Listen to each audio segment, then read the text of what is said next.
Ang alak, ayon sa salita ng Diyos, doon sa Kawikaan 20, versikulo 1, Ang alak ay manunuya, ang matapang na alak ay manggugulo, at sino mang napaliligaw sa kanya ay hindi pantas.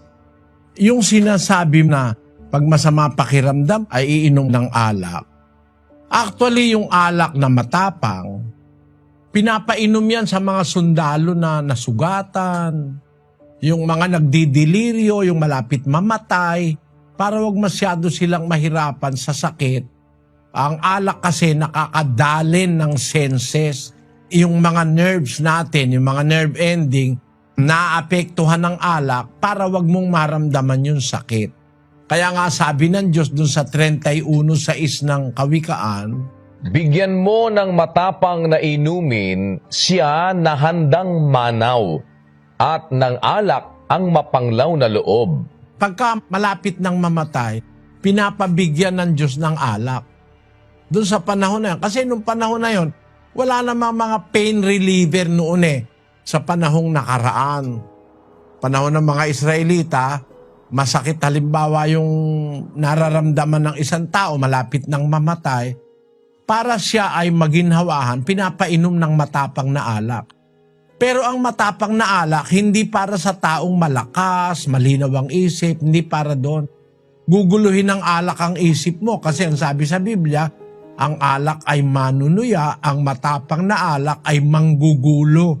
Sabi mo, giginhawa ka. Talaga kasi may alcohol yan Masakit ang ulo mo, minom ka ng alak, may alcohol yan Pero kung nag-iisip ka, yung side effect niyan, unti-unti yang nakaka-addict hanggang maging lasenggo ka na. Basahin natin ang 23:31 ng Kawikaan. Huwag kang tumingin sa alak pagka mapula, pagka nagbibigay ng kanyang kulay sa saro. Sa huli ay kumakagat ito na parang ahas at tumutukang parang ulupong. Ang iyong mga mata ay titingin ng mga katuwang bagay, at ang iyong puso ay nagbabadya ng mga magdarayang bagay. Oo, ikaw ay magiging parang nahihiga sa gitna ng dagat, o parang nahihiga sa dulo ng isang palo ng sasakyan. Kanilang pinalo ako, iyong sasalitain, at hindi ako nasaktan.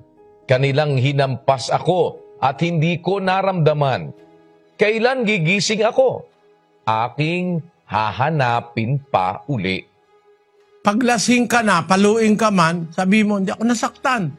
Hinampas ako, hindi ko naramdaman kasi wala ka nang pakiramdam dahil kargado ka ng alkohol Ano ang mangyayari?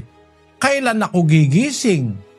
Aking hahanapin pa uli. O addicting yan Kaya yung mga manginginom, pag nakakita pa lang yun ng baso ng alak naglalaway na yun Addicting kasi yan, parang droga yung alak At pagka gano'n na ang estado mo, na ang alak ay namamayani na yung epekto niya sa katawan mo, bandang ulo niyan, basag ulo ang haharapin mo niyan. Sisirain niya ng baga mo, sisirain niya ng atay mo, sisirain niya ng bato mo. Imbis mabuhay ka ng 50, siguro hanggang 40 ka lang, patay ka na. Pagka talagang addicted ka na dyan sa alak. Alam mo, yung alak lagi ka niyang aanyayahan Aanyayahan ka niyan. Panira yung alak Dalawa lang ang bagay na nakakasira sa hari. Alak at babae.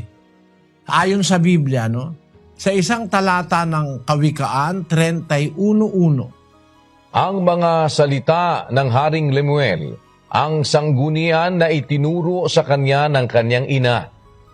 Ano anak ko? At ano, o anak ng aking bahay bata? At ano, o anak ng aking mga panata? Huwag mong ibigay ang iyong kalakasan sa mga babae, o ang iyumang mga lakad sa lumilipol ng mga hari. Hindi sa mga hari, o Lemuel, hindi sa mga hari ang pag-inom ng alak, ni sa mga panguluman na magsabi, saan nandoon ang matapang na alak? Si Haring Lemuel, sinabihan ng nanay niya, huwag mong ibigay ang iyong kalakasan sa mga lumilipol sa mga hari. Isa sa mga panlipol ni Satanas sa hari, alak at saka babae. Kaya kapatid, no, ang alak, kahit sa anumong paraan suriin, nakakaramdam ka kamo ng ginhawa, okay yun. Pero yun pansamantala. Pero pagkatapos na halimbawa ng mahabang inuman, yung naginhawahan ka masakit naman ang ulo mo dahil may hangover ka Sabi nga dun sa 23 ng Kawikaan, ulitin mo nga yung kapatid na Daniel sa 23:31. Huwag kang tumingin sa alak pagka mapula, pagka nagbibigay ng kanyang kulay sa saro. Sa huli ay kumakagat ito na parang ahas at tumutukang parang ulupong. Sa huli, pagkatapos ng inuman, ay naku, masakit ang ulo mo. Kumakagat na parang ahas, tumutukang parang ulupong. Merong mga masamang epekto yan pagkatapos yung alak.